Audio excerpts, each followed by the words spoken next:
If there is one beautiful trait that Jesus showed to his disciples then and to all of us now, is that he appreciates our capacities. And even though the Lord would demand or inspire us to do more, he would always respect our capacity. Kung ano yung sinasabi nga po nating kaya natin o yung ating kapasidad. And maybe during the Last Supper, Jesus had so much inside of his heart. Madami siyang gusto pang sabihin at ihabilin sa mga alagad niya. But he pointed out that they all cannot bear it now. He wishes to tell more, but he respects that experience of his disciples of not wholly bearing it now. Pero nakita naman po natin na hindi naman tayo iniiwan ng Diyos sa realidad na lahat ng bagay ay ating mauunawan, na hindi lahat ng bagay ay ating mauunawaan o matatanggap ng basta-basta.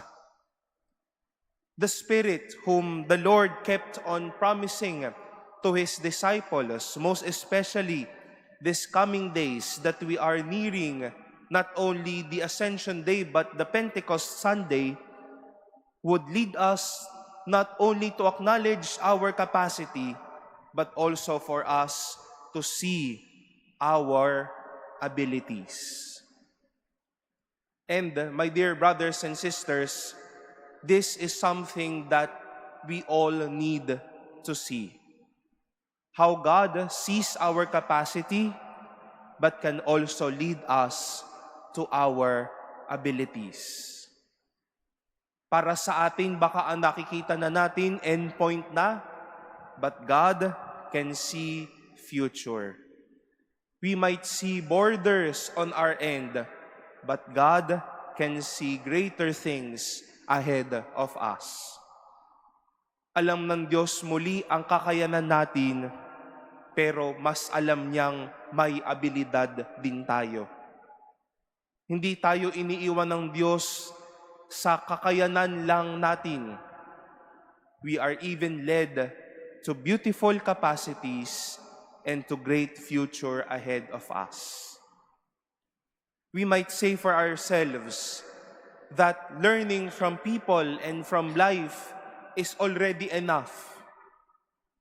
But let us then see how God is so good that He can always see abilities for us to learn and even be knowledgeable, be fruitful in this life.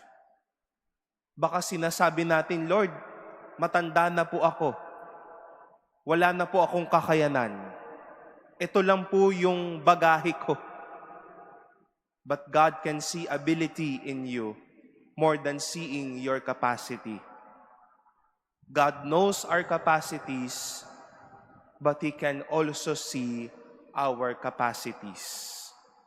Sa akala po nating ayun lang, ito lang ang kaya natin, tapos na, pero sa Diyos, mayroon pa at kaya pa. My dear friends, when it's time for us to see our abilities, be surprised with what it can do for you. Yung mga alagad po nakita nila na kahit ba ito lang ang aming kakayanan, ito rin pala yung aming abilidad. Kaya humayo sila sa kanilang misyon. And it's our prayer na makita din natin yung lakas ng loob, yung tapang, yung saya at liwanag na gawin ang mga kapasidad po natin. Dahil ang mga ito, kaloob ng Diyos at laan ng Diyos para sa atin.